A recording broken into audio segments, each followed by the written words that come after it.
Salve pessoal, muito bem-vindos, meu caro aluno e minha cara aluna.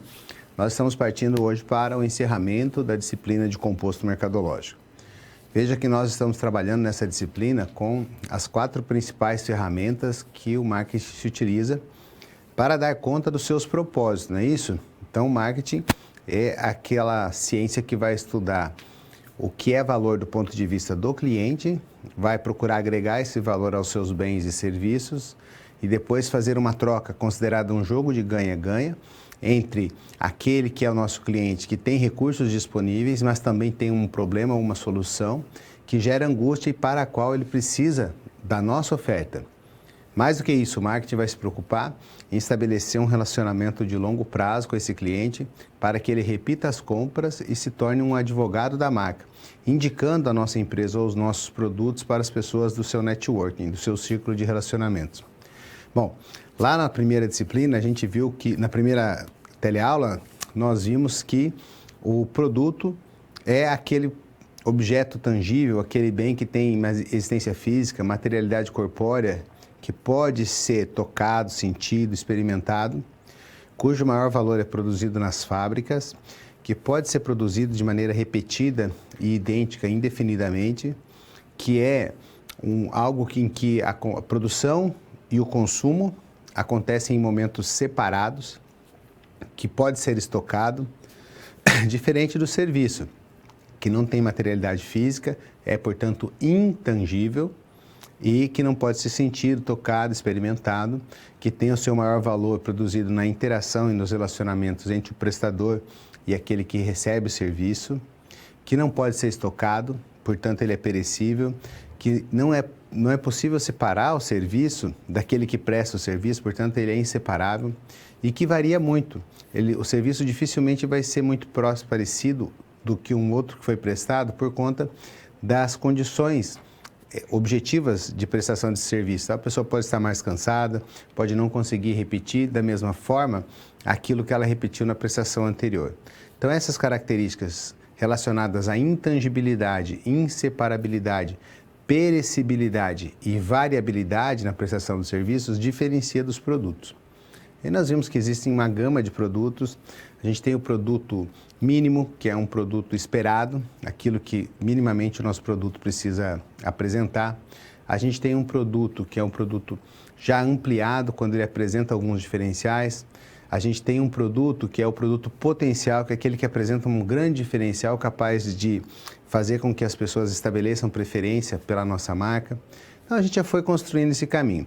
Mas não basta apenas produzir os produtos, a gente tem que levar esses produtos até os nossos clientes. E aí entrou o segundo P da teleaula 2, que é o P de praça, que se encarrega dos canais de distribuição, de superar as lacunas de tempo, espaço, posse e propriedade entre quem produz e entre quem consome. E aí nós vimos que tem distribuição intensiva, com o maior número de pontos possíveis, temos a distribuição seletiva, em que isso já é bem mais cadenciado, e a distribuição exclusiva, que dependendo da natureza e do tipo de produto, escolhe ser apenas distribuído por um único integrante da cadeia. E chegamos aos preços. Também não adianta nós produzirmos e colocarmos à disposição do nosso cliente na conveniência dele, se não houver o preço adequado. E nós percebemos que existe uma estratégia de preço que a gente chama de cost plus, que é quando a gente se concentra nos custos e coloca uma margem sobre ele, e a que não é a mais adequada, porque ela é tática, não é estratégica, e estratégia de preço de mercado-alvo, que essa sim é a estratégia de preço dos estrategistas de marketing, porque ela considera custos, considera a percepção de valor de clientes e a concorrência. E chegamos agora na forma de comunicar isso para os nossos clientes. Como é que todos esses atributos, todas essas características, todas as nossas soluções vão ser consumidas? Somente se nós comunicarmos ao nosso cliente o que está acontecendo. Então, veja a síntese da nossa quarta teleaula.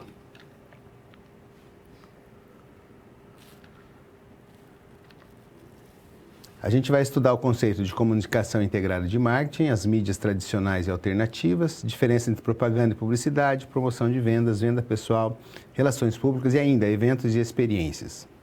Então, para que a gente tem que estudar isso? Para conhecer esses conceitos e, obviamente, aplicá-los no nosso dia a dia. Então, quais são esses conceitos? Propaganda e publicidade, promoção de vendas, venda pessoal, relações públicas e conhecer cada uma dessas características para podê-las aplicar bem dentro das nossas atividades.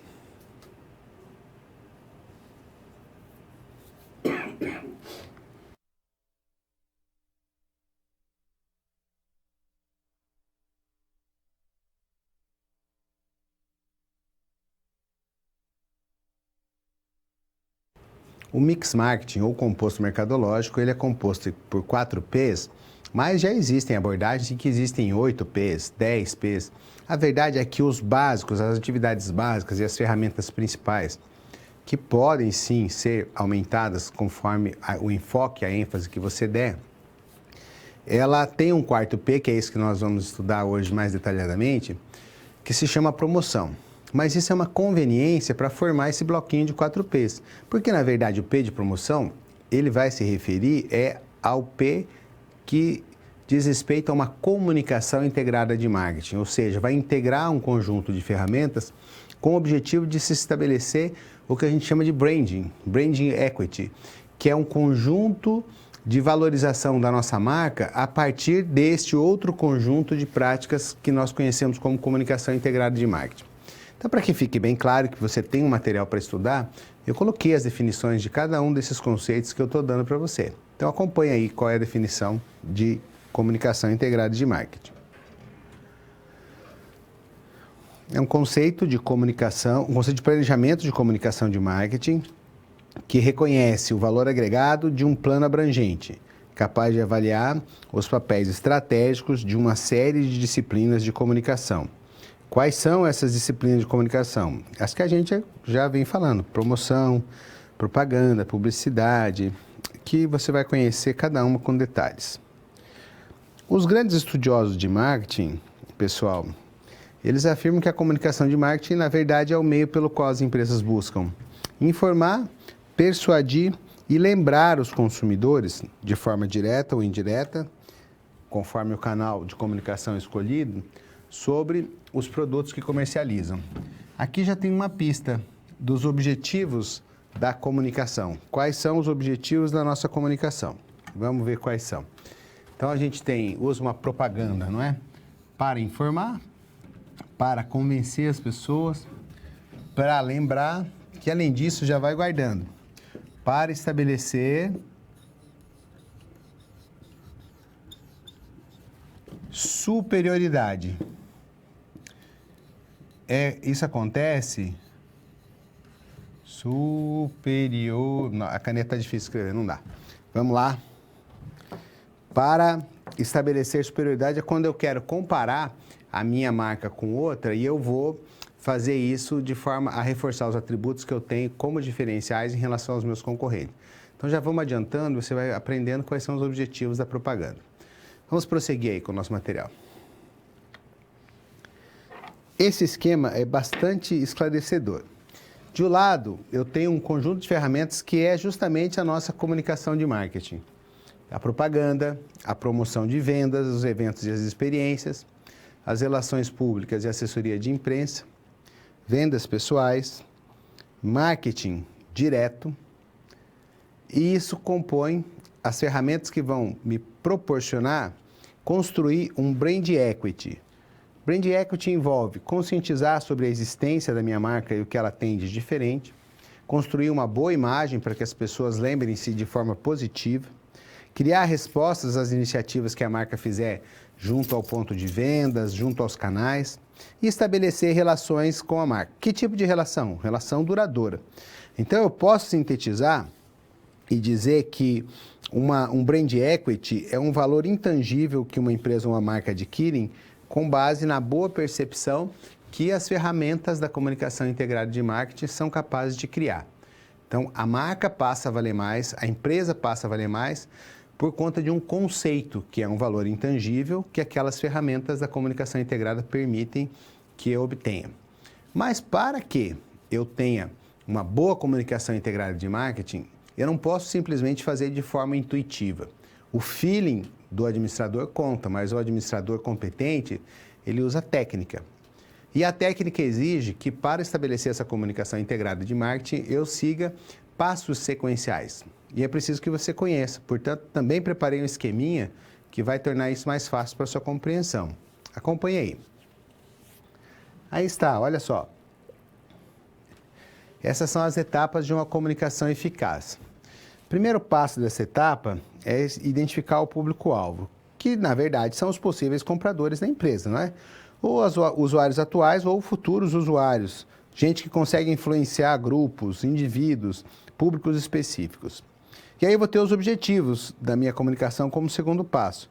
Eu vou conscientizar que a marca existe, vou desenvolver uma atitude em relação à marca, promover a intenção de compra dos produtos daquela marca.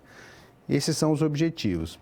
Aí eu passo para a comunicação, que é pensar o que é que eu vou dizer, qual que é a mensagem, qual o aspecto principal, porque na verdade eu não consigo estabelecer um diálogo muito longo pelos meios de comunicação. Então tem que ser objetivo e acertar na veia. Como que eu vou fazer isso corretamente? Dizer certinho o que eu preciso. E mais do que isso, como eu vou dizer simbolicamente? E aí eu vou dar um exemplo bacana para você daqui a pouquinho. E escolher quem deve dizer. É um formador de opinião? É um jovem, um adulto, um idoso? É uma máquina? É uma imagem? Depois eu seleciono os canais, que podem ser pessoais, que quando uma ou outra pessoa fala diretamente com a demais, pessoalmente, pelo telefone ou por e-mail, e não pessoais, que envolvem a maioria dos que a gente utiliza no marketing, que são direcionados para mais de uma pessoa. E aí vem todas as mídias, as promoções, os eventos, quando a gente faz uma coisa que seja coletiva. Tem o orçamento. O orçamento diz respeito a gente escolher como a gente vai alocar os recursos para fazer a nossa comunicação. Então, tem o método dos recursos disponíveis, da porcentagem das vendas, da paridade com a concorrência e dos objetivos e tarefas. Significa dizer assim, no método dos recursos disponíveis, eu uso o que eu tenho. Mesmo que eu precise gastar muito, mas se eu tenho muito pouco, eu vou usar aquele pouco. O método do objetivo ou tarefa é quando eu tenho um objetivo para ser alcançado. Eu preciso alcançar determinado objetivo. Então, mesmo que eu não queira, eu vou ter que despender aqueles recursos necessários, independente de quanto sejam. Tem o método da paridade com a concorrência. O método da paridade com a concorrência diz respeito àqueles mercados que são muito competitivos e que eu tenho que igualar o meu principal concorrente, senão ele engole o mercado. Então, esses métodos são importantes que a gente conheça também. Rapidamente, voltando à nossa mesma imagem de esquema, de etapas para seguir, a gente tem que fazer depois disso a decisão sobre o mix de comunicação. O mix de comunicação envolve você escolher se você vai fazer propaganda, se vai fazer uma promoção, uma relações públicas, vai fazer um evento ou mesmo vendas pessoais. E, afinal, medir para ver se a gente alcançou, a gente teve um índice de lembrança, de reconhecimento, se a gente mudou, se de fato funcionou a nossa comunicação eficaz. E, finalmente, modular. Pelo gerenciamento dessa comunicação, fazer as correções necessárias baseado nos resultados obtidos pela mensuração. Então, você entendeu que há método, há uma sequência de passos que, embora sejam bem simples e pareçam óbvios, precisam ser seguidos para que a coisa funcione bem. Então, não posso fazer de forma intuitiva, eu tenho que seguir a técnica. Eu alio a técnica, o insight que eu posso ter como profissional de marketing e a coisa vai funcionar muito bem.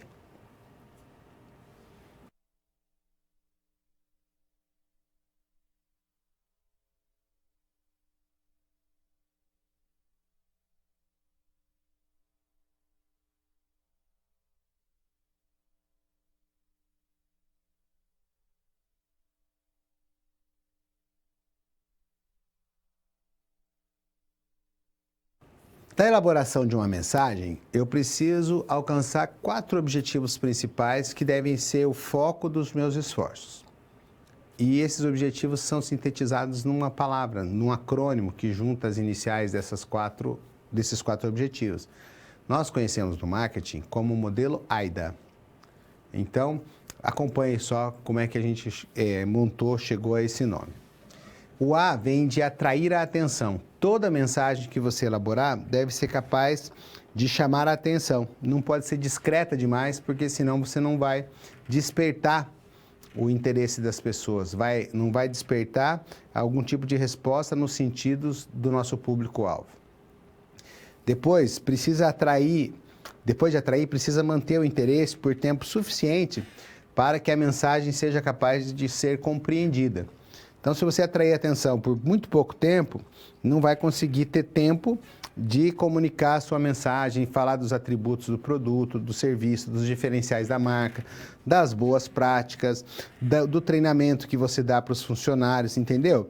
Então, você tem que manter o interesse por tempo suficiente para que a mensagem seja transmitida. Só que não adianta transmitir uma mensagem que não tenha a capacidade de despertar o desejo dos nossos clientes. Desejo é um dos conceitos básicos do marketing. O marketing trabalha com esses conceitos de uma forma muito intensa.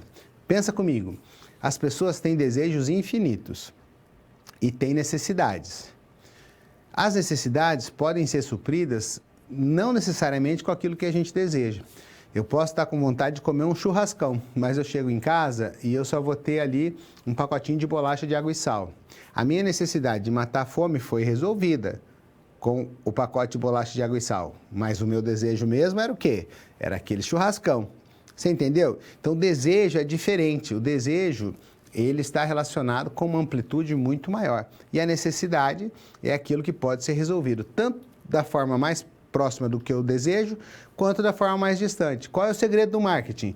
Você despertar com a sua solução as sensações no seu cliente que sejam mais próximas do que ele deseja. Você satisfaz a necessidade, mas não basicamente, rudimentarmente. Você sempre tem que procurar satisfazer a necessidade o mais próximo possível do que o cliente deseja. Então, nesse modelo AIDA, voltando lá para o nosso slide, a gente tem que atrair a atenção e manter o interesse o tempo suficiente para que a mensagem seja transmitida e chegue a despertar o desejo. Mas apenas despertar o desejo não é o suficiente. Eu preciso ir além disso. Além de despertar o desejo, eu tenho que conduzir a ação. Eu tenho que produzir motivação. Motivação é um impulso que leva à ação. Então, ele precisa ser criado numa intensidade tal que tire a pessoa da zona de conforto, que vá buscar a saciedade daquela necessidade, que precisa ter uma intensidade tal que conduza à ação. Então, veja que são elementos básicos, mas fundamentais quando você pensa na sua comunicação integrada de marketing. Vai precisar atrair atenção, manter o interesse por tempo suficiente, despertar o desejo, mas finalmente conduzir a ação, senão nada disso vai ter importância. Então, para que isso aconteça, você tem que pensar o que você vai dizer, como dizer corretamente, como dizer simbolicamente e quem vai fazer a transmissão dessa mensagem. Então, vamos refletir um pouquinho sobre isso. Aí está, olha. Muito bem. Aqui. O que dizer? Diz respeito ao conteúdo da mensagem, é um apelo que a nossa mensagem vai ter. Então, eu tenho infinitas possibilidades e gostaria de conversar há muito tempo com o meu cliente, mas a atenção dele é seletiva e está sendo disputada. A minha mensagem está disputando espaço na vida daquela pessoa com todos os meus concorrentes, com os outros distratores, com o dia a dia, o corre-corre. Então, a minha mensagem tem que ser sucinta, concisa e certeira. Para isso, eu tenho que pensar, além do conteúdo, na estrutura da mensagem. Como é que eu vou dizer isso corretamente? Qual é o tipo de linguagem que eu vou utilizar? Se eu estou me dirigindo a um público mais velho, que a gente chama de coorte dos idosos, os idosos são pessoas que eles têm mais? Lembranças. Então, eu posso me referir ao passado, utilizar uma linguagem mais compassada, porque os seus sentidos já não estão mais tão aguçados como antigamente.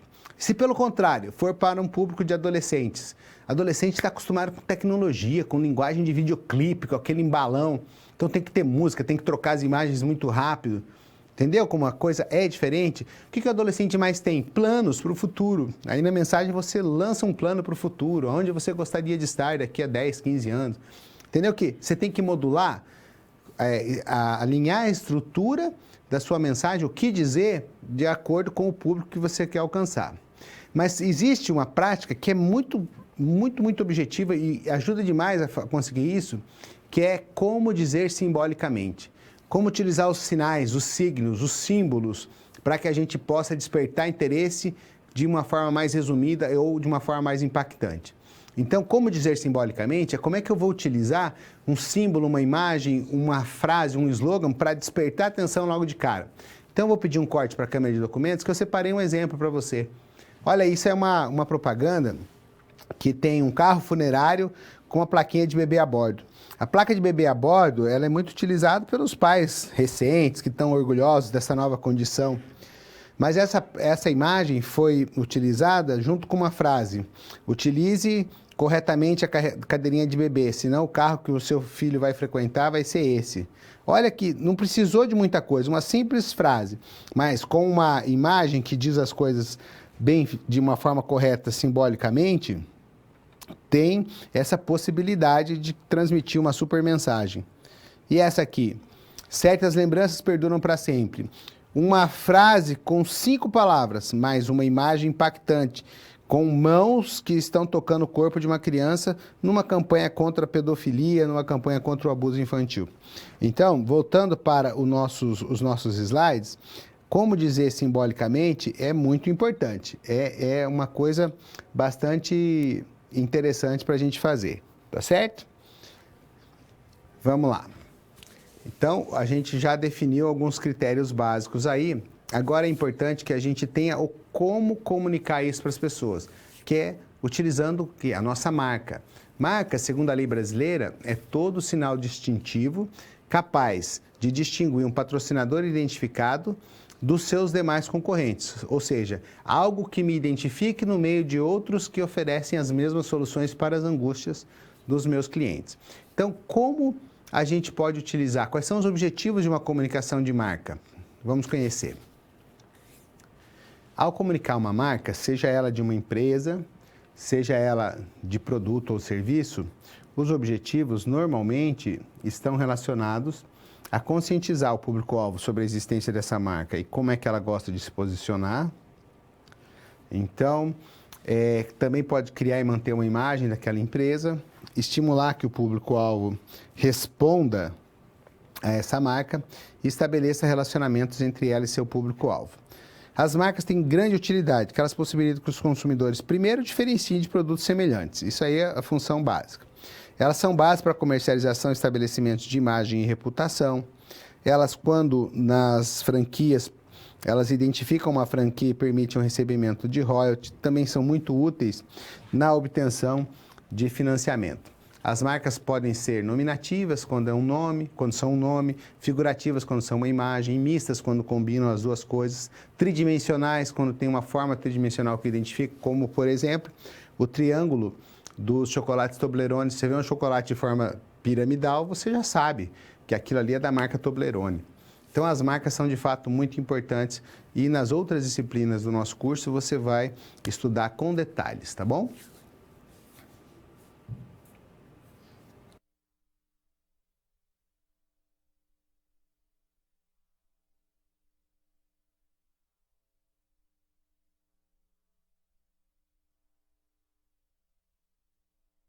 Como profissionais de marketing, vocês não podem confundir publicidade e propaganda. A gente está muito acostumado a fazer isso, né? Ah, vou fazer publicidade, então vou pegar um comercial. Não, publicidade é uma geração de comunicação que acontece de forma espontânea.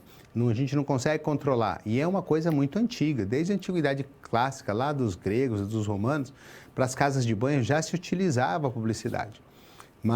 E as propagandas também como forma de gerar publicidade. Então, eu vou estabelecer um pouquinho a diferenciação conceitual entre um termo e outro para que a gente possa não cometer mais nenhum tipo de erro. Então, acompanhe aí comigo. Muniz, que é um pesquisador dessa área, diz que a publicidade tem suas origens na antiguidade clássica e os primeiros sinais de publicidade foram encontrados lá naquela cidade de Pompeia, que era uma cidade de banho, que depois foi soterrada pela erupção do vulcão lá, do Monte Vesúvio, né? Então, quando eles anunciavam os combates de gladiadores, utilizavam lá umas tabuletas para fazer publicidade. Já em relação à propaganda, é mais recente. É um termo que foi utilizado pela Igreja Católica para promover a fé cristã, a fé católica, no século XVII, muito mais recentemente, não é isso? O objetivo principal da publicidade é informar sobre as características de produtos e serviços com o objetivo de alcançar sua venda. Então, até aí, está muito semelhante à propaganda e aos demais componentes da comunicação integrada de marketing. Mas é diferente, eu vou fazer um quadro comparativo para que você entenda bem. Uma definição básica de propaganda é qualquer forma paga de apresentação não pessoal e promocional, tanto de ideias como bens ou serviços por um patrocinador identificado. Então, esses anúncios de propaganda são uma forma bem lucrativa para que a gente espalhe as nossas mensagens, desenvolvendo uma preferência pela nossa marca ou ensinando as pessoas. Por exemplo, o governo estadual, o governo municipal e federal estão agora instruindo as pessoas sobre a importância da campanha de vacinação contra o sarampo. Essa propaganda é, ao mesmo tempo, uma propaganda de informação, quanto uma propaganda aí de persuasão das pessoas para tomarem determinadas atitudes. É bastante interessante a gente conhecer isso. E aí está o quadro que eu falei. Então, do lado esquerdo, há algumas características da propaganda. Propaganda deriva do latim propagare, que significa divulgar, no sentido de persuadir, de espalhar. Propaganda é paga. Vai fazer uma propaganda na televisão para você ver se não vai pagar bastante. Deve seguir um roteiro bem planejado. É uma decisão da organização, segundo os seus métodos de orçamento que eu adiantei para você. Método para obter uma certa porcentagem de vendas, para alcançar um determinado objetivo ou uma tarefa, método dos recursos disponíveis ou método da paridade com a concorrência. Ela tem os objetivos básicos de informar, persuadir, reforçar ou estabelecer superioridade. Ela é assinada. Assinada como? Agora, tem um patrocinador identificado. Adianta eu fazer propaganda e não falar o nome da minha marca? E ela é controlada porque a gente viu nas etapas da comunicação eficaz que tem a penúltima e a última. A penúltima é a mensuração e a última é o gerenciamento dos resultados e modulação das minhas atividades de comunicação integrada de marketing segundo o alcance ou não e a intensidade desse alcance dos meus objetivos. E a publicidade? Vem do latim públicos, que significa tornar público. O custo da publicidade é zero. Ela é eventual ou planejada, é uma decisão da mídia, pode dar retorno ou não, eu não tenho controle sobre isso. O principal objetivo é a informação, ela não é assinada e não é controlada. O quanto repercute a minha mensagem na publicidade, eu não tenho muito como determinar. Então, veja como são coisas bem diferentes, né? A propaganda como um componente do mix marketing é muito rentável para disseminar as mensagens, desenvolver preferência ou instruir as pessoas. Então, os objetivos vão de acordo com aquilo que a gente pretende: informar, persuadir, lembrar ou reforçar. Uma propaganda informativa, gente, busca criar conscientização e conhecimento da marca. Agora você já tem um tipo de óleo lubrificante capaz de suportar as condições do deserto do Saara. Então, está informando. A propaganda persuasiva visa as vendas em especial. Não deixe de comprar o nosso produto, porque o nosso produto vai te satisfazer de uma forma como nenhum outro satisfez antes. Propaganda de lembrança. A propaganda de lembrança é um barato, né? Eu vou dar um exemplo legal para você. Você já reparou que tem propaganda da Coca-Cola em tudo quanto é filme?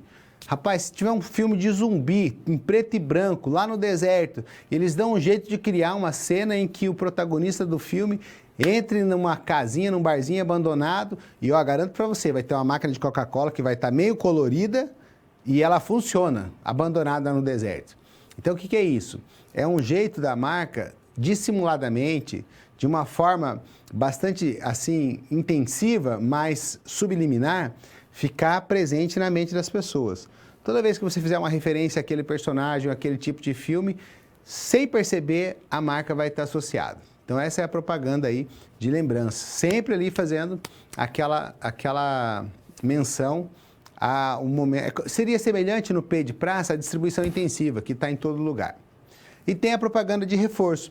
Eu me recordo bem que a Ford, quando lançou o Ford Fusion, depois que as pessoas já tinham comprado, ela colocava uma propaganda assim: você fez uma boa escolha, permaneça utilizando esse veículo. Quem compra esse veículo, é uma pessoa que já alcançou o sucesso, por isso que conseguiu. Então, é um reforço sobre aquela escolha, para reduzir o que a gente chama de dissonância cognitiva, que é uma desconfiança que a gente tem e uma dúvida se a gente fez um bom negócio ou não. Quando faz o reforço, você vai remover essa dissonância cognitiva da cabeça das pessoas e fazer com que elas se convençam de que fizeram a escolha certa. E aí elas comentam e mais gente vai fazer essa mesma escolha.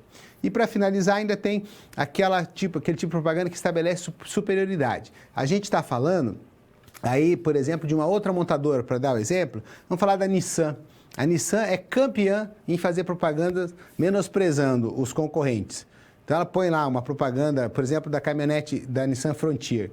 Ela faz uma zoeira com a Hilux, Toyota Hilux, e a Amarok, da Volks. Então ela criou um personagem, Hilux e Maloc, dizendo que eles são cowboys do asfalto, que eles que são cowboys fake e tal, que é só maquiagem naquela caminhonete, que ela não é caminhonete para o meio rural de verdade. Essa propaganda é fantástica, eu recomendo até que você assista. Chama Hilux e Maloc. Então veja que estabelece superioridade em relação aos seus concorrentes. Vamos dar sequência aí e finalizar esse nosso conjunto de assuntos. Tem 5 M's na propaganda. O primeiro M é o M de missão, então qual é o objetivo dela? O segundo M é o M de moeda, que diz respeito ao orçamento, a mensagem, como a gente viu, a escolha das mídias, se eu vou usar mídias tradicionais ou mídias alternativas, e a mensuração, não é? A mensuração que a gente também já viu.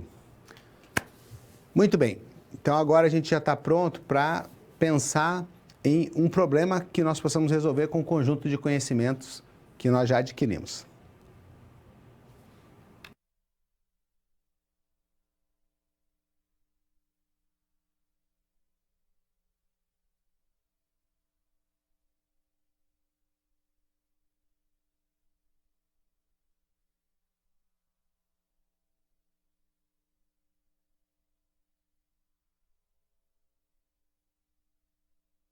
Um planejamento de comunicação de marketing que reconhece que o plano precisa ser amplo e utilizar, dentro do possível, todo aquele conjunto de ferramentas que a gente conhece, que sejam a propaganda, a promoção, as vendas, eventos, experiências, relações públicas, marketing direto, não é?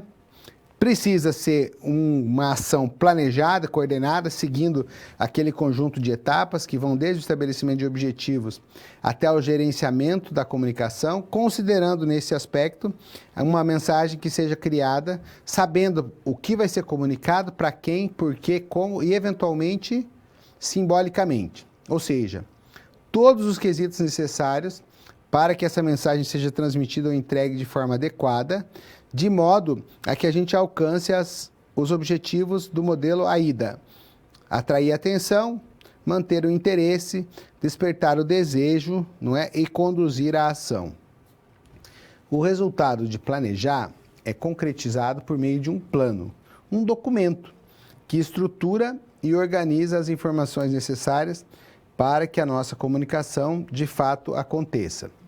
Esse plano deve abranger as disciplinas da comunicação ou mix de comunicação, que são os elementos que compõem o P do Mix Marketing, já referidos aí no seu slide.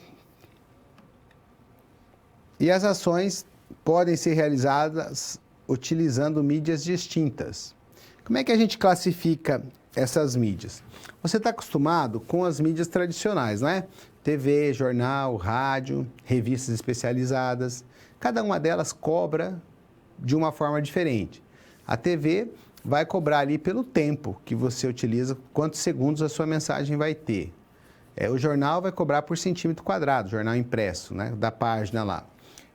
Uma revista vai cobrar a arte que precisará ser desenvolvida e também o centímetro quadrado dentro da revista.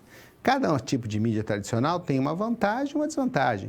Uma vantagem é a abrangência, né? Uma propaganda na TV, numa rede que seja popular, vai atingir milhões de pessoas e conforme o horário, você atinge exatamente o público que você quer. Uma propaganda no rádio permite uma boa cobertura e uma segmentação de público bem específica. Na hora do almoço, por exemplo, você atinge um determinado público, de um determinado gênero, mais feminino, de uma determinada idade. É muito fácil você conseguir entender para quem é que está ouvindo o rádio naquele momento. Então, existem particularidades em cada uma dessas mídias. Mas acontece que deu uma sacolejada nesse mercado com as tecnologias da informação e da comunicação, não é mesmo? Você sabe que hoje em dia existem as redes sociais, existe a internet, e então em oposição, mas trabalhando junto com as mídias tradicionais, surgiram as mídias alternativas. Então, também preparei um esqueminha para que você possa fixar bem esse conteúdo. Nas mídias tradicionais, a gente tem a televisão, o rádio, o jornal, as revistas, e são meios de comunicação que a gente pode dizer que tem uma única direção. Eles são unidirecionais, partem da empresa, das empresas de comunicação para o nosso mercado. Já as alternativas, como a internet, as redes sociais, são meios de comunicação bilateral que permitem respostas dos nossos clientes. E aí existem ainda outros tipos de mídia, né? Saquinho de pão, tem propaganda. Papel descartável de mesa em restaurante, lanchonete, também. Hoje em dia tem o bus door, né? As janelas e portas de ônibus. As bicicletas, que a gente chama de bike door. Portas e paredes de banheiro, inclusive, dependendo do lanchonete que você vai, tem propaganda no banheiro, gente. É isso mesmo. Fora isso, tem as publicidades de forma geral, os outdoors, que são aqueles cartazes grandes usados para vender anúncios. E tem o que nós chamamos também, uma modalidade chamada try-vertising. Vertising de propaganda e try de você tentar fazer experimentação. Então, algumas lojas recebem produtos de graça dos fabricantes e dão de graça esse produto, ou muito barato por um preço simbólico, para os clientes. Então, tem lojas que vendem, que entregam produtos de graça. Para quê? Para conduzir os clientes à experimentação e para desenvolver os produtos mínimos viáveis. Então, a empresa ainda não sabe qual é a melhor embalagem, ainda não sabe qual é a melhor composição para o produto e, por exemplo, ela quer lançar um refrigerante novo, ou um shampoo novo, ou um detergente novo. Pega um produto mínimo viável, com as características básicas de produto esperado, produto básico, não é? E lança no mercado. E à medida que aquela empresa, aquele varejista que está entregando for obtendo feedback, ele vai repassando esse feedback para os fabricantes, que vão modulando as preferências, vão colocando no produto os valores que o cliente está dizendo que precisa ter aquele produto para satisfazer a necessidade. Então, é como se fosse uma forma de pesquisa que os fabricantes utilizam para conhecer as verdadeiras preferências dos seus clientes. Também é outra forma de fazer isso.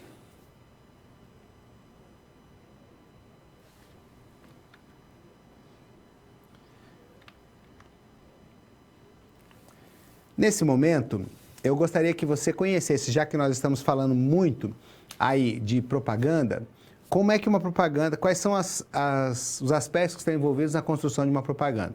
Então, eu separei uma sensacional que mostra alguns aspectos importantes e mostra também como você pode se apropriar simbolicamente de uma mensagem que já aconteceu anteriormente. Então, acompanhe.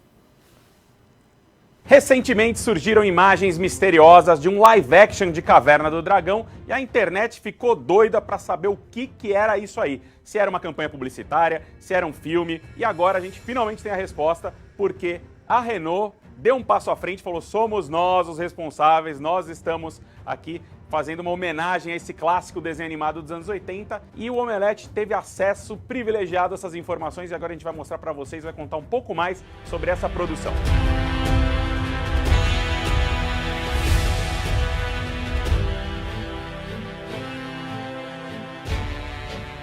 O Renault Kwid foi lançado em 2017 com uma campanha muito forte, junto com Marvel Studios e o incrível Hulk.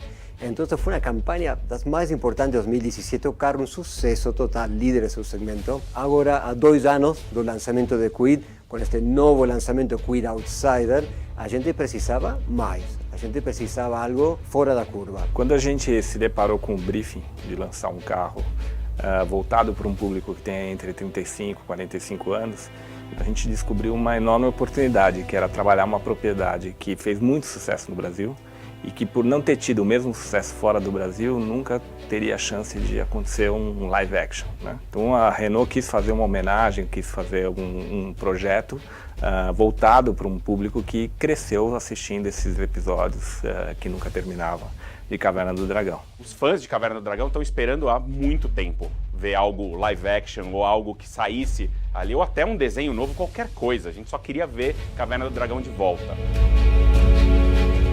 O desenho original se passa num cenário inóspito, é o reino do Caverna do Dragão. É um lugar mágico e árido, então a locação precisava refletir isso.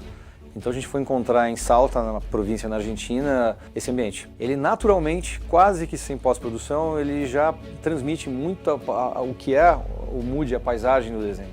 O maior desafio da parte de pós-produção desse filme foi principalmente na confecção de 2 personagens, o Tiamat e a Uni. Então eles foram desenhados do zero e por um longo processo de CGI para chegar num realismo que é um realismo que a gente vê nos dragões de Game of Thrones e outras séries, outras franquias. E encontrar castings que tivessem exatamente as mesmas características físicas, mas que também tivessem habilidades para encarar o papel de representar os personagens, e toda a parte de customização de roupa também levou bastante tempo, não é fácil de reproduzir, porque nunca teve. Cada personagem tinha que ter sua particularidade preservada, só que agora numa versão um pouco mais adulta, com um olhar mais contemporâneo. Un casting excelente, una locación real excelente, o melhor diretor de todo jeito de efeitos especiais, uma produção de primeira, é o que a gente realmente precisava para trazer a vida a Caverna do Dragão. Pensei, será que é um fanfilme muito elaborado e tal? Mas, pô, foi a melhor coisa porque, tipo, veio da publicidade, veio da Renault, é uma marca se apropriando de algo que é muito importante para uma geração, que eu acho muito legal você fazer isso. E o mais legal, fazendo como deve ser feito, respeitando os personagens e tal. Você não podia estar mais feliz.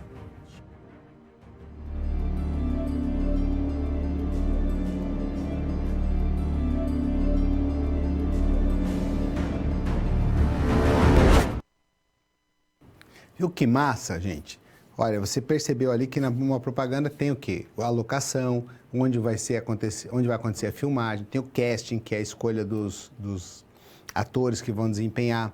E percebeu que, como eu tinha te adiantado, é muito importante dizer simbolicamente alguma coisa. O que diz respeito aí a essa apropriação do desenho?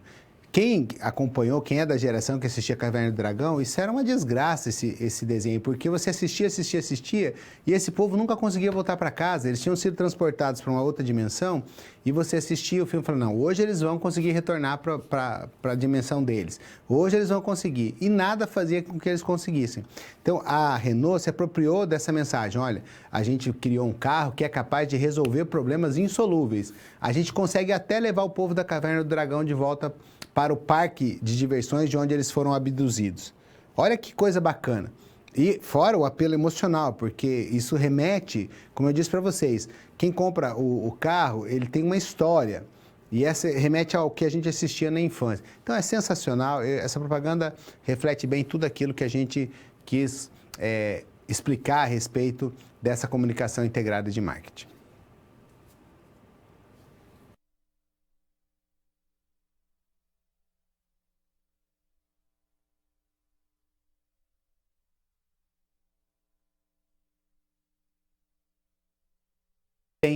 O P do Mix Marketing de promoção, na verdade, ele, como você percebeu, refere-se à comunicação integrada de marketing.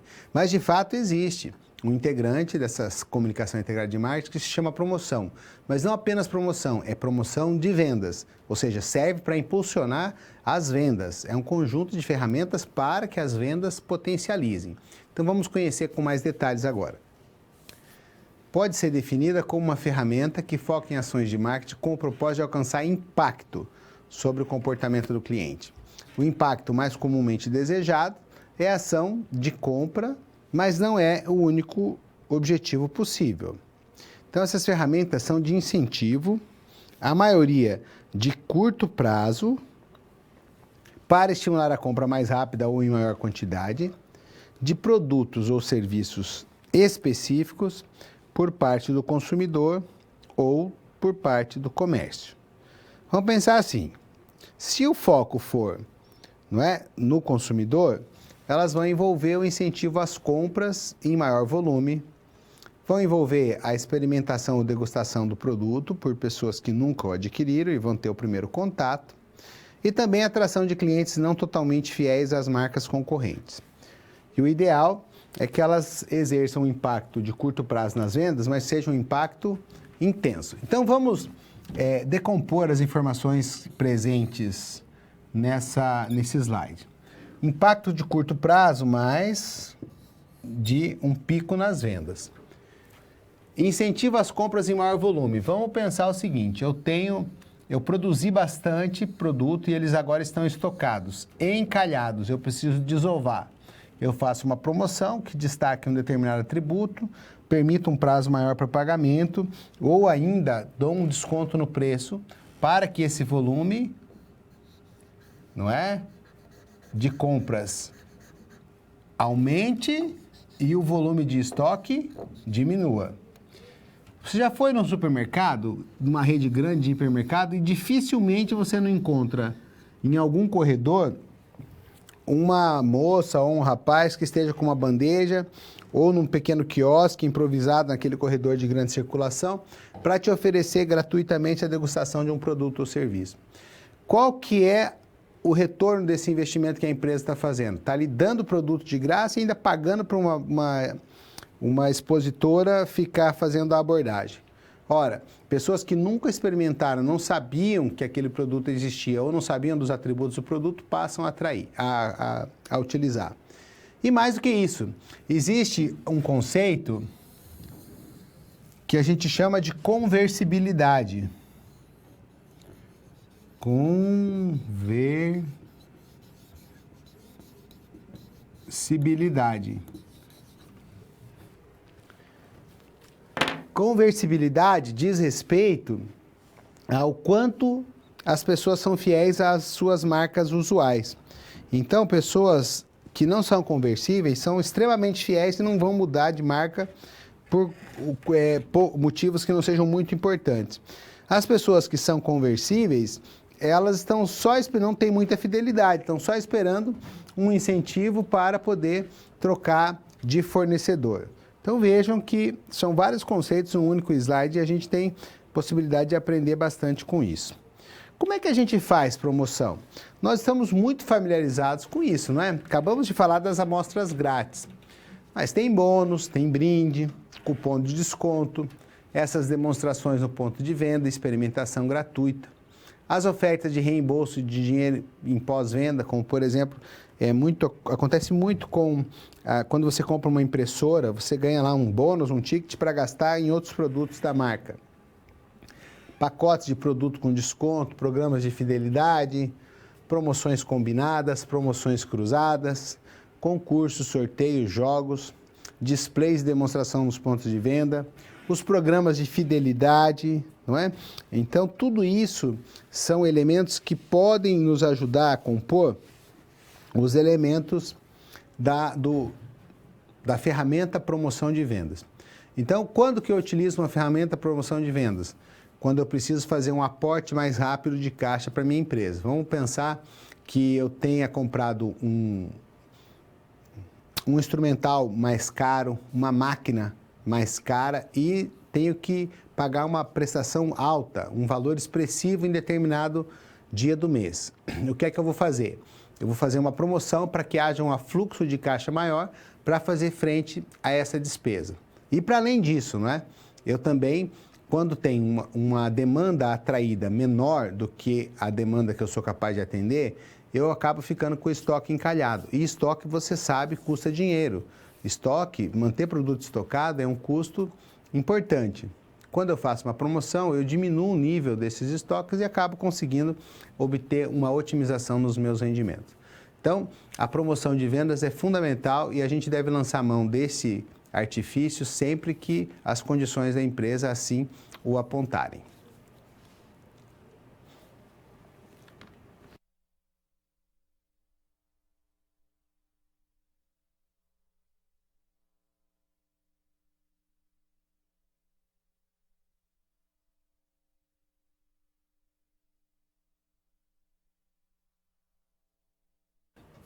Vendas pessoais e relações públicas, outros dois importantes componentes da ferramenta promoção do Mix Marketing.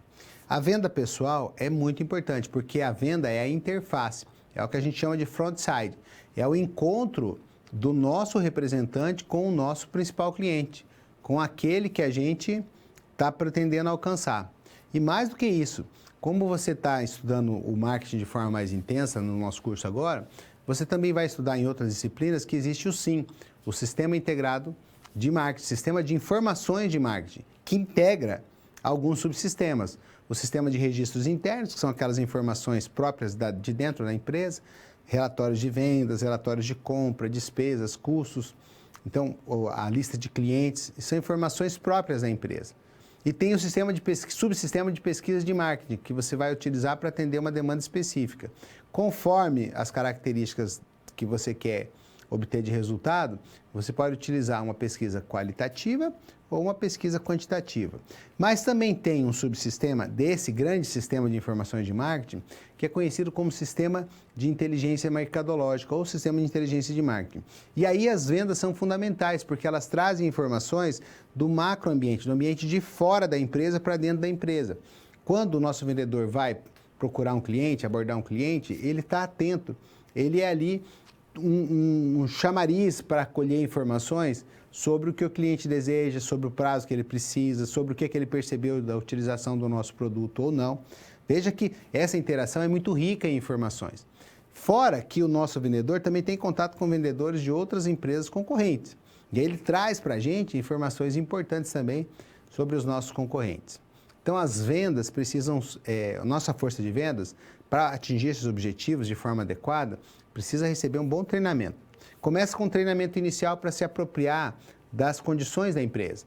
A história da empresa, o objetivo, os principais produtos, para que a empresa serve, aonde ela quer chegar. E depois, um treinamento que vai ser de reciclagem. O vendedor já está dentro da empresa e ele apresenta deficiência, por exemplo, ele consegue atender poucos clientes no tempo em que outros vendedores conseguem atender mais. Vamos treinar especificamente nessa área. Ou ele está convertendo, visita muita gente, mas pouca gente acaba comprando. Vamos trabalhar o fechamento das vendas. Então é muito importante que nas vendas pessoais aconteça também a aplicação de técnica, que não seja uma coisa baseada somente na intuição. Tem que haver técnica. Mas vamos para os nossos slides que tem mais considerações importantes para fazer. Então é uma arte antiga, uma ferramenta eficaz que desenvolve a preferência e a convicção do consumidor, levando à intenção de compra. Existem mercados de consumo onde a venda pessoal se mostra mais adequada e necessária do que outros. Por exemplo, a venda dos bens duráveis. Gente, bens duráveis são aqueles que duram de 2 anos até 10 ou mais. Automóveis, imóveis, eletrodomésticos grandes, precisa de um vendedor pessoal para poder estabelecer essa venda, porque também é uma venda de custo mais alto, precisa ter um convencimento mais direto. Ou ainda aquela venda de bens não procurados. Você pensa que não tem bens não procurados? Vou perguntar para você assim, quantas vezes você já foi atrás de uma empresa para comprar túmulo, jazigo? É um bem que existe, você vai comprar um espaço do cemitério. Mas você procura uma empresa dessa? Dificilmente. Poucas pessoas vão atrás. Então, é um tipo de bem que não é procurado. Precisa de uma força de vendas que estabeleça o caminho, que percorra o caminho até o cliente ao invés de atrair o cliente, porque o cliente não vem, ele não quer saber desse tipo de produto, tá certo? Voltando então para o nosso material, já estabelecido o exemplo, a gente tem algumas características básicas das vendas pessoais que são muito importantes. Tem a interação pessoal, que é um relacionamento mais imediato, mais interativo. Permite um relacionamento mais profundo, ou seja, o aprofundamento, até mesmo uma amizade mais profunda. Em relação a esse aprofundamento das vendas pessoais, eu quero recomendar um filme que se chama De Porta em Porta. Esse filme, De Porta em Porta, mostra como um vendedor, ao longo dos anos, foi estabelecendo uma conexão fortíssima com os clientes. Ele ia de porta em porta, vendendo o seu produto e foi estabelecendo uma conexão muito próxima.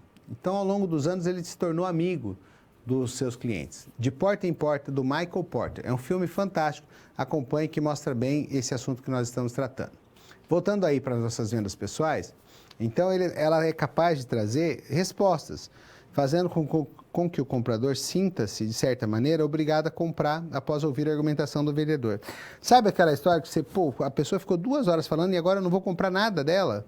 Teve tanta diligência, foi esforçado, mostrou tudo que o produto tem de bom e agora eu fiquei tomando o tempo dele aqui por meia hora, 1 hora e não vou comprar nada. Vou acabar comprando. Isso é uma característica das vendas pessoais. Sem dizer que o profissional de vendas é a imagem da empresa. Quando um cliente conversa com o nosso vendedor, ele considera que está conversando com a própria empresa. Então, o vendedor é o principal ponto de contato, ele adquire, ele sequestra a imagem da empresa, não é? Então, ele que vai fazer com que o cliente construa uma imagem a respeito da empresa na mente dele. Mais uma vez, eu reforço, é muito importante que haja um treinamento adequado da força de vendas para que ela alcance os seus objetivos. Já que nós falamos da força de vendas, vamos falar de um outro elemento da comunicação integrada de marketing, relações públicas.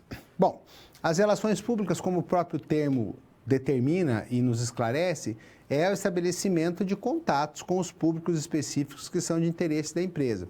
Eu vou criar relacionamentos, vou aproximar a minha empresa, vou tirar a minha empresa do isolamento e fazer com que ela tenha interface com os públicos que interferem de alguma maneira na vida empresarial no mercado em qual eu estou inserido.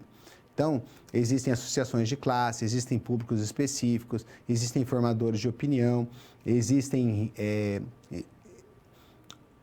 órgãos de comunicação, órgãos governamentais, políticos. Eu preciso estabelecer uma forma de comunicação e de estabelecer relações com esses públicos. E é para isso que servem as relações públicas. Veja só. São um importante componente do mix de comunicação porque proporcionam, né, um aumento de credibilidade. Se a gente faz relações públicas e consegue que matérias e artigos de jornais façam matérias a respeito da nossa empresa, a gente vai ter um meio importante porque eles são bastante considerados pelos leitores como autênticos e confiáveis. Então, há um pacto transferencial de credibilidade do meio de comunicação que a relação pública estabeleceu com a nossa empresa. Tem um papel muito importante na comunicação corporativa, porque possibilitam que a empresa seja compreendida pelos mais diversos públicos. Quais são as finalidades das relações públicas? Apoiar a promoção corporativa ou de produtos, melhorar a construção de uma boa imagem da nossa empresa, estabelecer boas relações com a imprensa e conseguir publicidade, fazer comunicações corporativas junto ao nosso público interno e também as atividades de lobby, que são a defesa dos interesses da empresa junto a legisladores, a políticos e a órgãos de governo. Vamos considerar que há a possibilidade de que nossa empresa seja muito afetada por uma lei que vai ser votada no Congresso, por exemplo, ou na Câmara Legislativa do Estado. Nosso setor de relações públicas vai lá e vai defender os nossos interesses. Mas ela é utilizada para mais coisa. Importante para lançamento de novos produtos, reposicionar um produto maduro, então melhorar a imagem, rejuvenescer a imagem de um determinado produto já há muito tempo no mercado, desenvolver interesse, influenciar grupos-alvos específicos, ou mesmo defender produtos que enfrentam o descrédito público. Vamos pensar assim, imagine que você venda um produto que seja de alimentação e você serviu num determinado banquete e muitas pessoas passaram mal e o seu produto foi colocado em xeque. Você precisa restaurar essa imagem. Então, as relações públicas vão lá, vão negociar com as pessoas que se sentiram afetadas, vão oferecer algum tipo de compensação, depois vão fazer um esclarecimento público. Entendeu que é muito importante esse tipo de ferramenta para restaurar o crédito de um produto que eventualmente caiu em descrédito ou caiu em desgraça no mercado? Então, vamos voltar aí para a gente finalizar a questão das relações públicas. Então, além de defender os produtos que enfrentam o descrédito público, as relações públicas criam uma mensagem, criam uma imagem boa da nossa organização.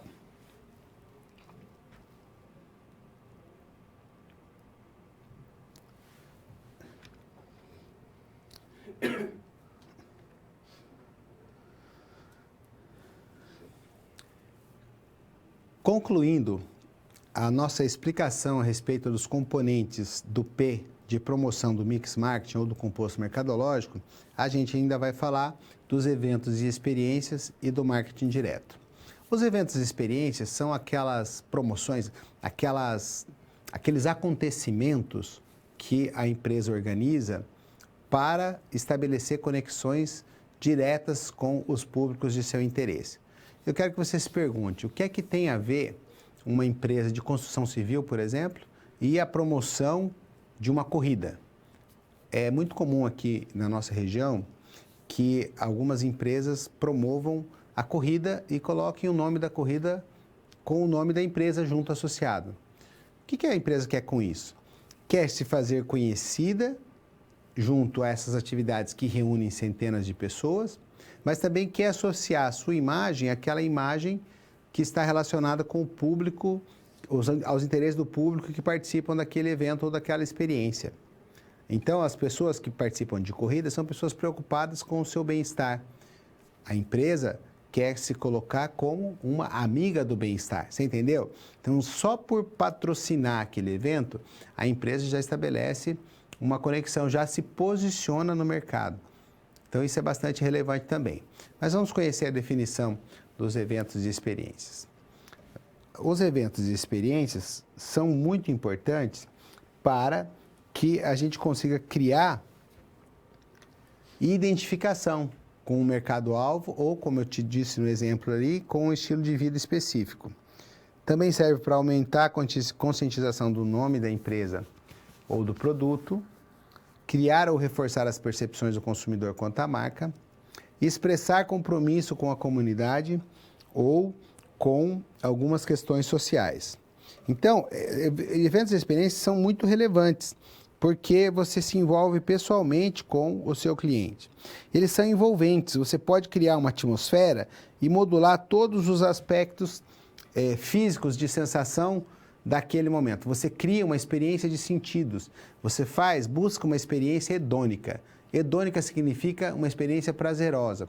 Então, nesse evento, você vai cuidar do cheiro, você vai cuidar de ter um produto para degustação, você vai cuidar do som, coloca uma música bacana que envolva as pessoas, você vai cuidar das cores que estão presentes naquela ambientação, vai colocar pessoas que sejam gentis e cordiais para fazer a interface com os seus clientes. Então, note que num evento ou numa experiência, você consegue modular certas condições que promovem uma sensação de prazer com o seu mercado-alvo. E aí, você vai criar uma imagem de marca que seja associada àquela experiência prazerosa. Então, toda vez que tiver uma experiência semelhante, aquele cliente vai se recordar da sua marca. Voltando aí aos objetivos dos eventos e experiências, você pode expressar compromisso com a comunidade com questões sociais. Então, uma empresa pode, por exemplo, promover um evento que vai discutir a questão da escassez de água, ou que vai discutir a questão das queimadas, que vai discutir a questão do desmatamento, que vai discutir a questão de uma certa patologia que está afetando a sociedade. Então, veja que a empresa pode, com os eventos e experiências, se apropriar de uma causa. E aí vai discutir aquela causa e vai demonstrar compromisso, vai demonstrar responsabilidade social, responsabilidade ambiental, fazendo com que as pessoas se aproximem e criem vínculos com a empresa por meio desses eventos e experiências. Então, é bastante importante. Eu gostaria de citar aqui o exemplo, para você materializar bem, uma empresa de celulares, de eletroeletrônicos, a LG, lançou certa vez um modelo chamado Optimus, que tinha um novo sistema operacional mais potente da Android. Então, uma versão do Android mais potente, mais capaz de oferecer mais recursos. E aí ela criou uma super experiência. Ela projetou num prédio imagens gigantescas a partir do celular, destacando as qualidades de resolução, o número de pixels que aquele celular era capaz de fazer. E aí essas imagens eram relacionadas ao planeta, aparecia imagens marítimas, baleias, golfinhos, mas imagens lindas, bonitas, muito coloridas e tal, e com som muito alto, que também era um som produzido a partir do aparelho de celular. No final de meia hora de projeção, que já deixou as pessoas encantadas, o que aconteceu? Surgiu um monte de mini paraquedas caindo de cima do teto do último andar desse prédio, trazendo um bonequinho de espuma daquele sistema operacional. Então, era um robozinho verdinho, que é a logo do sistema operacional Android, que caía de presente para as pessoas. Agora, você imagina que evento e que experiência? Primeiro, as pessoas viram imagens maravilhosas. Toda vez que as pessoas agora virem imagens gerais do planeta, imagens do mar, imagens de baleia, de golfinho, há uma conexão com a marca, porque a marca projetou aquilo. E mais do que isso, a marca fez uma propaganda de lembrança, de reforço. Por quê? Porque as pessoas primeiro foram surpreendidas com aqueles mini paraquedas trazendo um presentinho para elas e levaram esse presente para casa. Então, durante todo o tempo que as pessoas acessarem, durante toda a vida útil daquele boneco, as pessoas vão se lembrar daquela experiência e de quem proporcionou, que foi a LG e o celular Optimus. Vê que coisa fantástica? Então, depois de dado esse exemplo, vamos voltar para o nosso material e falar do marketing direto. Bom, o uso de canais diretos para chegar ao consumidor e oferecer produtos e serviços sem intermediários de marketing é conhecido como marketing direto. E aí envolve aquelas ações que você já conhece bem, né? A mala direta, os catálogos, o telemarketing, os quiosques, a TV interativa, os sites, os telefones e os outros dispositivos móveis. Muito bem, então a gente conclui aí essa apresentação das ferramentas da propaganda. A gente já pode partir para uma atividade de resolução de questão, que é uma atividade em que eu apresento para você mais ou menos como é que os assuntos são cobrados nas avaliações. É uma dica que eu te dou para que você saiba como você vai encontrar esses assuntos aí. Então vamos lá? Veja só o texto base dessa questão. Grande parte das atividades de organizações empresariais é sujeita à regulamentação estatal. A exemplo das demonstrações financeiras das empresas de capital aberto e das especificações de produtos definidas pelo Inmetro. Além da regulação estatal, há setores que utilizam mecanismos de autorregulação, como o setor de comunicação publicitária, que se orienta por definições do Conselho Nacional de Autorregulamentação Publicitária, o CONAR. Então, aí te apresentou que existe um conselho que regula as ações das propagandas do mercado de publicidade. Esse conselho analisa o componente ético das atividades do setor com base no seu código de ética e em resoluções próprias. Não trata, porém, de todas as questões dessa área. Por exemplo, questões de propaganda política são analisadas pelos tribunais eleitorais. Alguns setores, como o setor bancário, o setor de mídia impressa e eletrônica, têm seus próprios conselhos de regulamentação. Note que essa é uma questão do próprio ENAD de administração de 2012. Veja, você vai ser desafiado em concursos sérios a respeito desses assuntos.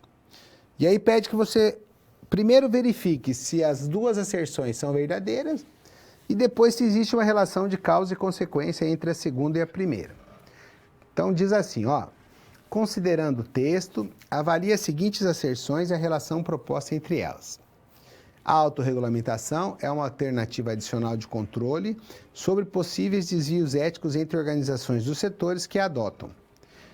Para um pouco e pensa, isso aí é verdade ou é mentira? Está certo ou está errado? Ora, a própria existência do CONAR já diz que isso aí está certo, não é? Vamos ver a segunda. Executivos de empresas e setores autorregulamentados atuam em um ambiente ético bem estruturado, o que permite que se desprendam das regulações externas oriundas de agências governamentais, já que têm referências setoriais como base para a análise ética de suas decisões. O fato de haver, a pergunta é a seguinte, a asserção é a seguinte, ela afirma que o fato de haver um CONAR, um Conselho de Autorregulamentação Publicitária, autorregulamentação, permite com que as empresas desse setor não tenham mais que seguir as ordens do governo, as leis. Isso está certo ou está errado? Então, você vai ter algumas opções de resposta. A asserção 1 e 2 são verdadeiras e a 2 é uma justificativa da primeira. A asserção 1 e 2 são verdadeiras, mas a 2 é certa, mas não tem conexão com a primeira. A asserção 1 é uma proposição verdadeira e a 2 é uma proposição falsa. Ou a asserção 1 é uma proposição falsa e a 2 é uma proposição verdadeira. As asserções 1 e 2 são proposições falsas. Bom, antes de você escolher aí, eu vou comentar sobre o CONAR. Para que o CONAR existe, não é? Você sabe que, às vezes, as pessoas prometem coisas que não podem cumprir. Ou erram na mão. quando aparece, já aconteceu, por exemplo, de uma propaganda em que crianças ficavam falando de namoro no futuro. Ah, no futuro eu vou namorar, menininhas de 8, 9 anos, quando eu namorar, quando eu tiver meus filhos e tal. Ou seja, eram propagandas que utilizavam crianças, mas tinham um apelo diferenciado. Era um apelo meio sexual, isso já não pode. Então, quando você promete coisas que você não vai poder alcançar, tem um conselho dentro do mercado publicitário que fala assim, opa, isso aí é propaganda enganosa e você vai ter que tirar. Então, chama-se CONAR, C-O-N-A-R. Então, procure, coloca lá no seu navegador, no seu browser, coloca lá propagandas que foram reprovadas pelo CONAR ou que tiveram sanções do CONAR. Você vai ver que tem muitas marcas boas que erraram na mão. Agências de publicidade, agências de propaganda, de mídia, muito sérias, premiadas, que de vez em quando dão um tiro no pé. Por quê? Porque as minorias e os grupos que se sentem, de alguma maneira, desprezados, eles estão muito articulados, eles estão muito ativos. E qualquer coisa que eles sintam que interfere nessa percepção de que eles estão sendo lesados ou, de alguma maneira, estão sofrendo algum tipo de discriminação, eles vão para cima mesmo e aí o CONAR tira. Mas voltando à nossa questão, como é que fica? As duas são certas? Se conectam entre si, se justificam ou não? Então acompanhe qual é a resposta correta para essa questão do ENAD. A asserção 1 é uma proposição verdadeira e a 2 é uma proposição falsa. Por quê? Porque apesar de esses setores possuírem um próprio conselho de autorregulamentação, isso não os exime de cumprir o arcabouço legal e as leis que existem no país.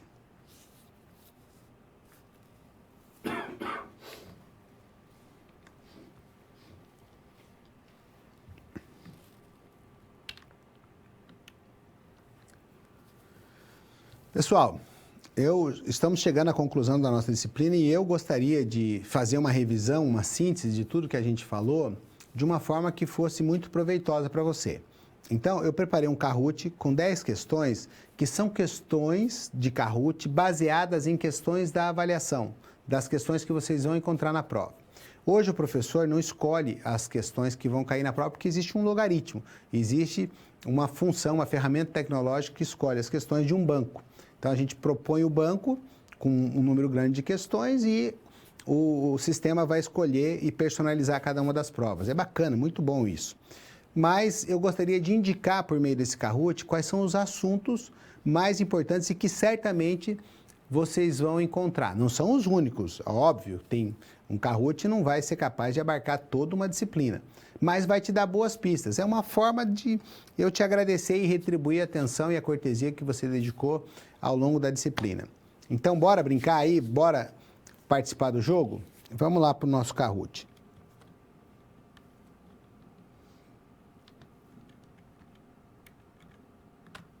Aí está. Esse é o PIN que você vai acessar lá, o kahoot.it, e vai colocar esse número para poder participar dessa nossa revisão. Vou dar alguns segundos para que você possa logar e acessar.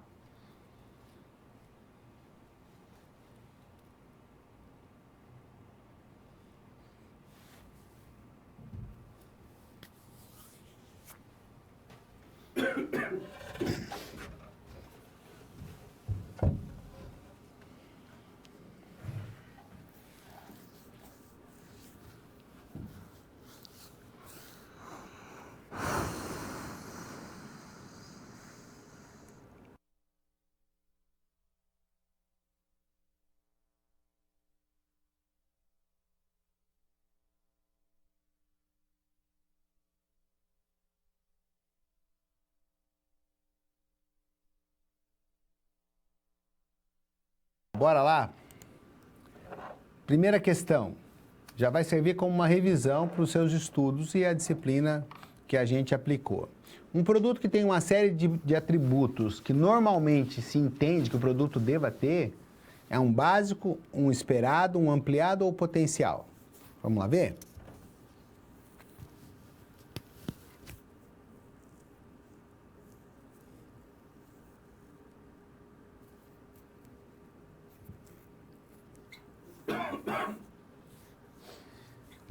Vamos lá, não tivemos acertadores, seria um produto esperado, não é?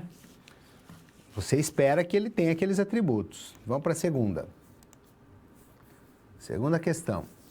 As variáveis relacionadas com canais de venda, com o tipo de distribuição, com a cobertura, a localização, o estoque e o transporte dizem respeito a qual das ferramentas do composto mercadológico? Produto, preço, praça ou promoção?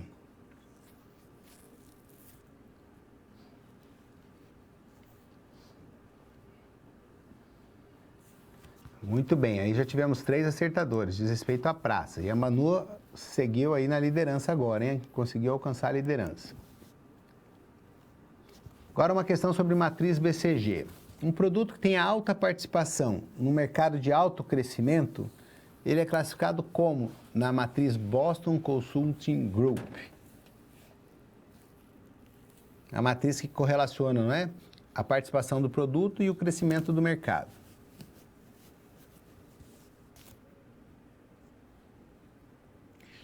Bom, agora tivemos aí, então, já 4 acertadores. A vaca leiteira é um produto que tem alta participação no mercado que cresce pouco. O produto abacaxi tem baixa participação no mercado que cresce pouco. E o produto ponto de interrogação tem baixa participação, mas num mercado muito bom, que está crescendo. Então, a gente não sabe o que vai acontecer. O Leandro agora já assumiu a liderança e vamos partir para a 4ª questão. Qual é a métrica que representa quanto a marca é conhecida e a capacidade do consumidor perceber a marca como referência, como complemento da categoria? Ou seja, quando eu penso num determinado mercado, qual a primeira marca que vem à minha cabeça?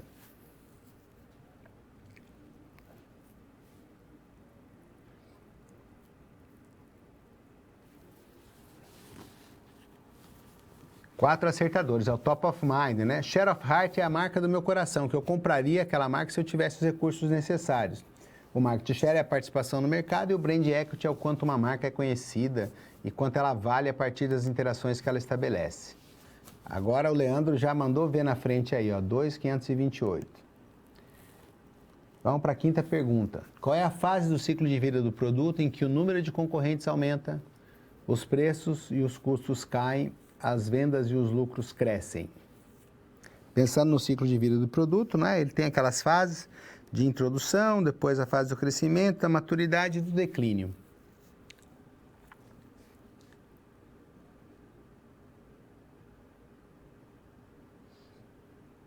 A resposta correta é a fase do crescimento, gente. Enquanto a gente está crescendo, os concorrentes também aumentam, a gente entra mais no mercado. E como a gente ganha escala, os preços e os custos caem, mas as vendas também aumentam. Então é a fase de crescimento. Permanece o Leandro na liderança. Partindo para a questão número 6. Qual é a operação de planejamento ligada à criação e produção de peças e materiais para o ponto de venda? Ou seja, o que o marketing faz no ponto de venda?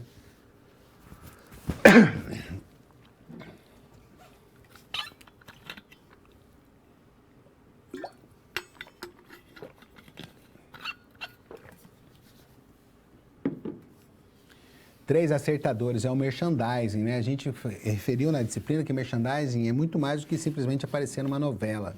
É participar mesmo, desenvolver produção de peças e materiais lá no ponto de venda para que ele se torne um ponto de relacionamento. Agora a Castanhal já passou para a liderança, muito bem, mas tá acirrada a disputa. Questão número 7. Considera a percepção do cliente sobre a qualidade e os benefícios do produto e a concorrência. É um tipo estratégico. Diz respeito aos preços. Veja, considera a percepção do cliente, os benefícios do produto, a concorrência, e é um método, uma abordagem estratégica.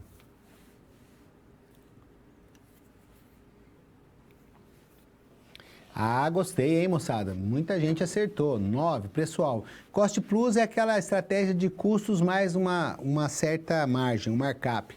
Tecnológico e operacional a gente nem tratou, não é? Então, o Leandro aí agora recuperou a liderança. A questão número 8 diz respeito também a preços e aquela estratégia em que preço é estabelecido para melhorar a liquidez da empresa e vender em maior quantidade, para melhorar os estoques, né? Diminuir a quantidade de estoque.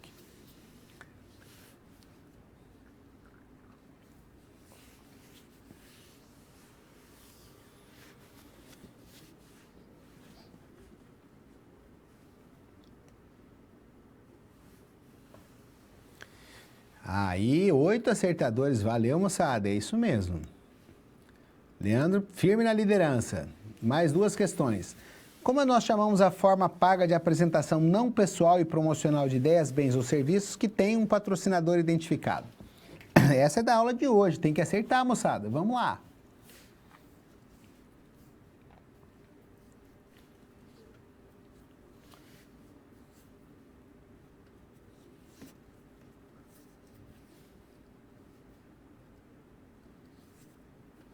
Muito bem, 7 acertaram. É a propaganda, não é? Leandro firme na liderança. E última questão. Entre os motivos para a gente modular o preço, para a gente acertar o preço, a gente pode manter, reduzir ou aumentar. Agora você deve apontar qual é aquele que é motivo para reduzir o preço.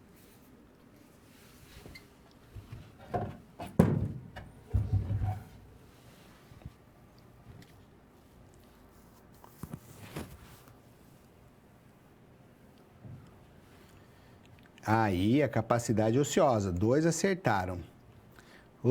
Todas as alternativas são motivos para aumentar o preço. Então, tivemos aí o grande vencedor, o Leandro. Parabéns, Leandrão. Mas o Thiago ficou perto e Castanhal também. É isso aí, moçada. Bom, eu quero me despedir de vocês, agradecendo a generosidade que vocês tiveram comigo, a forma cordial como a gente estabeleceu essa disciplina. Eu entendo que vai ser muito útil para vocês, porque essas ferramentas são básicas. Eu desejo que vocês tenham muito sucesso na sua vida pessoal e na vida profissional e que, se Deus quiser, a gente possa se reencontrar aí no futuro. Tudo de bom e até uma próxima oportunidade.